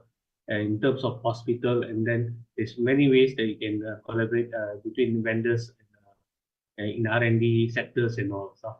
So yes, I would actually suggest we can start small within the context of the School of Radiography and the hospital, and then go up to the next level between the vendors and the hospital. Yeah, thank you. Okay, Ms. Young, maybe you want to add something? Research is playing a main role in nowadays. Yeah. And research, we can see something which is different, and it will open our eye, which something that we couldn't see for the past previous decade. Yeah. Okay, I agree. Yeah.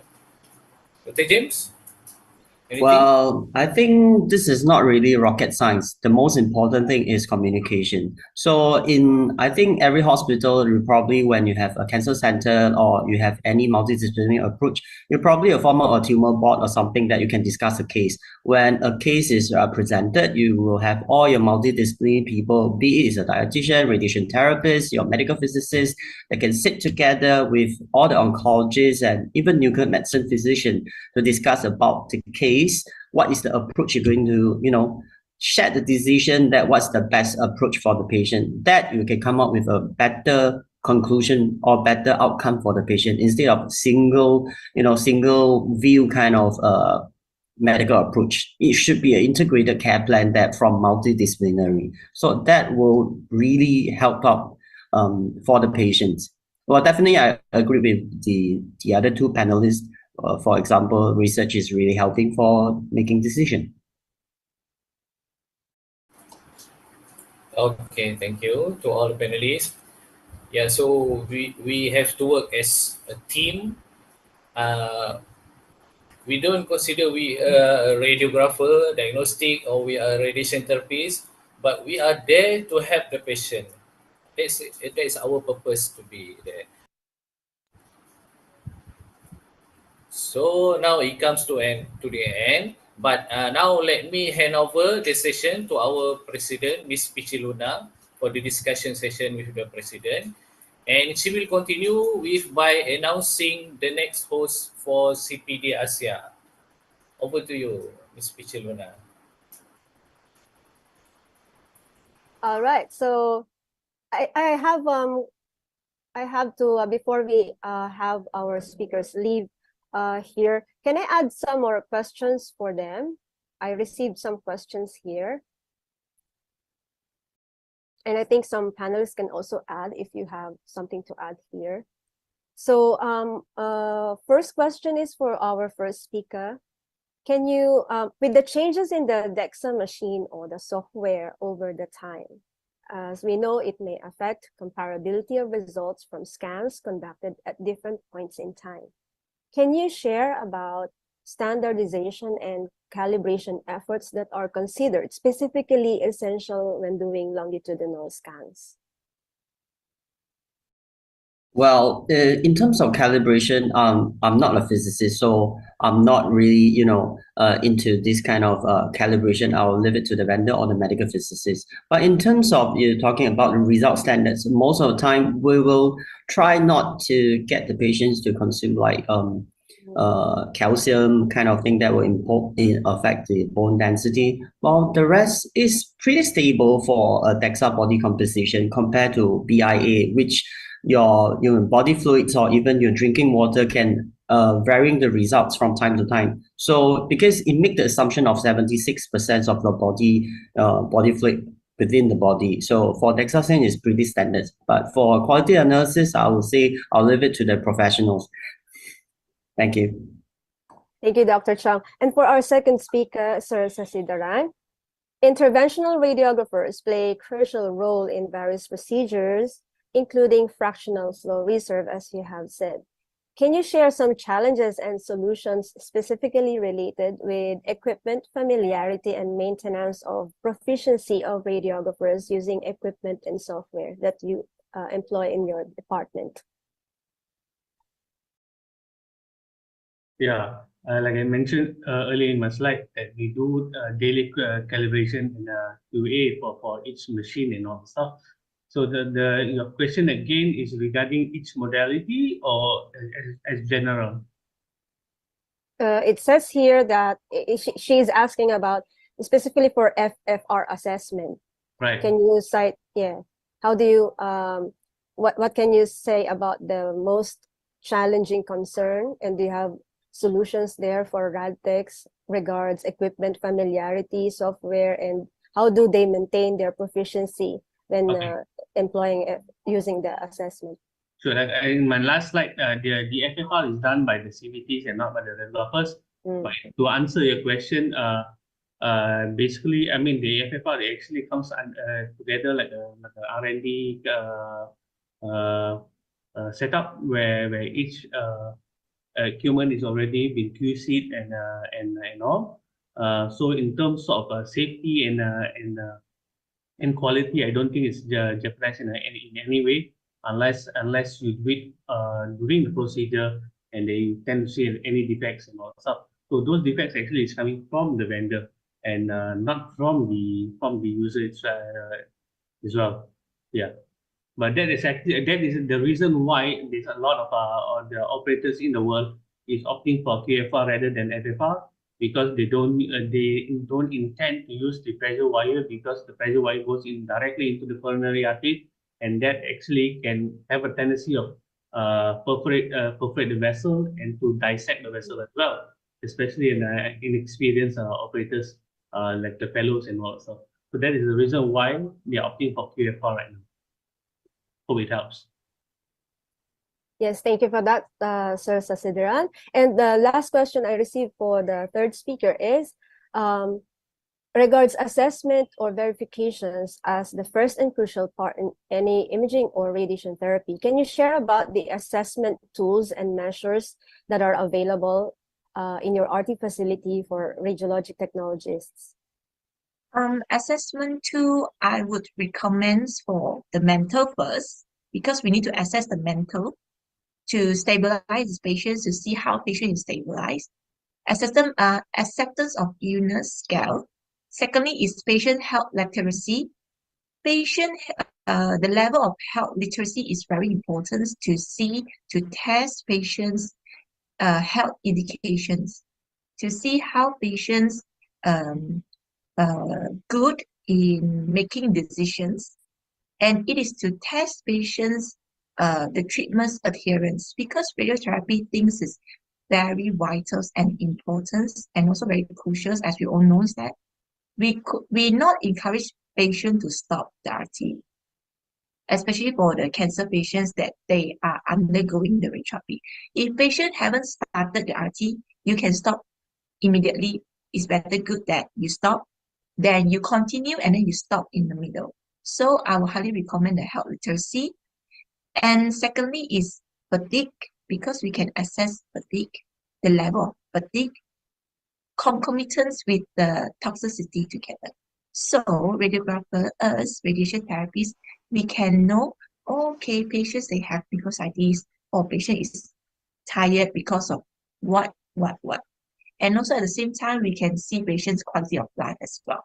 This is the main things that we need to boost up patient quality of life during the treatments. When patients do not have quality of life, they will slowly go to depressions. Yeah, there are few of it. And also cognitive impairment is good, that cognitive assessment is good for patients who having the brain radiotherapy. Thank you for the answers for these last questions that I received from the audiences. Now, finally, I would like to call back all our panelists regards their own thoughts about the unveiling trifecta of body composition, interventional radiography, and post-radiotherapy challenges. So, or do you have any other additional thoughts on these? Because we have just heard very important topics from our three speakers. Do you have final comments or thoughts about the unveiling trifecta of the body composition in interventional radiography and post-radiotherapy challenges? You just unmute your microphone and feel free to give your thoughts.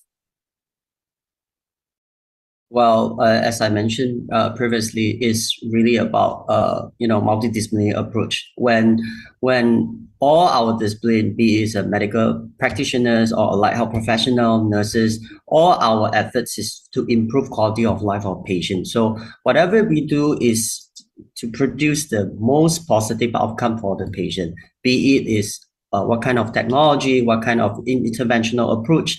That's the multiple aim, that to prolong the life, prolong the quality of life, and make their life better for all our patients.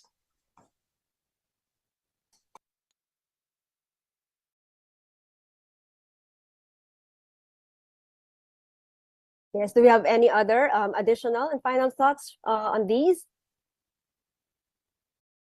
I do agree, Dr. Jens, as well, because these things is multidisciplinary. We need to communicate and work with other team as well to boost our patients' quality of life. Main thing. Yeah. Thank you. All right, and I would definitely agree. Regards us in the academe, or maybe about CPD, we should also maybe think of integrating this in our educational programs. We consider offering of cross-disciplinary training for our healthcare professionals, so we can foster more collaboration and, of course, the holistic approach to patient care. So I guess we don't have any more other comments and additional thoughts from our esteemed panelists. With that, let me now proceed with the next session. So before that, I'd like to say again, thank you to our moderator, Muhammad Zirwan bin Ahmad Zainuddin. And again, thank you very much, presidents and panelists. The Malaysian Society of Radiographers has just provided us with 3 great speakers. I love the topics. I do hope that you enjoyed also learning. And again, you can watch a replay via the YouTube channels of the MSR, the PARI, and the VART. So again, thank you, Dr. James Chong, Mr. Sasidaran Ramachandran, and Ms. Leong Won Chin. We have learned so much from your interesting and very important discussions, and we hope to hear from you again next time. But of course, in the interest of time, we have to cut from here to give way for the closing session. And I know you are all very excited to know about the next exciting online CPD Asia schedule next year, 2024. So without further ado, please welcome for the Macau Radiological Technologies Association, MRTA. Let's call in Madame Cora Nang to give an invitation. Hello, it's Cora from Macau Radiological Technologies Association.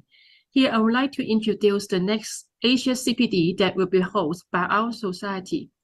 The 33rd Asia CPD, also known as the 34th CPD program of the Macau Radiological Technologies Association, is going to be held on the 24th of January 2024 from 7 p.m. to 9 p.m. Macau time. There will be 2 speakers in this CPD who will bring us respectively the latest knowledge about the quality assurance and quality control of medical imaging in Macau public hospitals, and the role of frontline radiological technologists in the diagnostic and management of kidney disease in Macau public hospitals. Please stay tuned to our next Asia CPD. I wish you a Merry Christmas and a Happy New Year. Looking forward to see you all in next year, 2024 January. Thank you. Thank you, Chairman Cora Nang of the Macau Radiological Technologies Association. Definitely will be saving that date, and we hope that we will again give our support, perfect support of attendance to the next CPD Asia in January 2024. So in closing, we give thanks to the support of our MSR sponsors and the VT Healthcare Vietnam. Also, we are grateful to our 3 great speakers. Most of all, we are sincerely thankful to the host society, the Malaysian Society of Radiographers, to President Sawal Marsaid, to all your officers, to our moderator, Mr. Muhammad Zirwan bin Ahmad Zainuddin, and the amazing MSR organizing committee. Also to the support of all the member societies, presidents, the chairman, to all our hardworking CPD Asia team, and to all the registered participants who have made this online CPD Asia program a very successful one. We shall see all of you again next. Happy New Year during the next Asia CPD 2024. Again, I am Peachy Luna, and I say thank you everyone and have a great day. Thank you. Terima kasih. Terima kasih. Bye. Thank you. Okay, bye. Congratulations. New Year. Terima kasih. Terima kasih. Ya, izin live. Selamat tahun baru. Ya.